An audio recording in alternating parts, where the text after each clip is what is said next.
আরে দেখো, বাবা আমাকে নতুন বাইক কিনে দিছে। আরে আমার প্রতিবেশী ওর ছেলেকে বাইক কিনে দিছে, আমিও কিনে দিব আমার ছেলেকে কালকে। আরে নালায়েক, নিজে নিজেই বলিস চল বাড়িতে।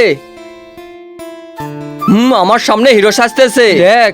আরে বাবা আমার জন্য কখন নতুন বাইক নিয়ে আসবে? আরে বাবা আমার জন্য বাইক নিয়ে এসেছো? বাইক বাইক বাইক বলে আমার মাথা খারাপ করে দিলি। কি নিয়ে আসনি? আমি তোমার সাথে আর কথাই বলবো না, কোনোদিনও বলবো না। এই নে চাবি, বাইরে দাঁড়ানো আছে।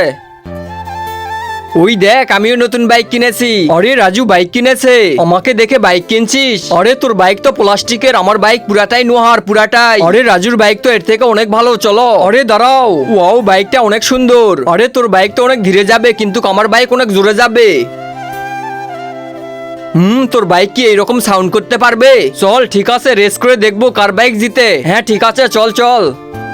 1 2 3 স্টার্ট। আজকে দেখবো কে কে শয়তানকে হারিয়ে আল্লাহকে ভালোবাসে। যারা আল্লাহকে ভালোবাসে তারা ভিডিওতে একটি লাইক করে চ্যানেলটি সাবস্ক্রাইব করে দাও। আর যদি শয়তানকে ভালোবাসো তাহলে লাইক সাবস্ক্রাইব কিছুই করতে হবে না, আর কমেন্টে আল্লাহু আকবার লিখে যাও। নালায়েক, তোকে এই জন্য বাইক কিনে দিছি, দেশাবি। আরে বাবা না বাবা।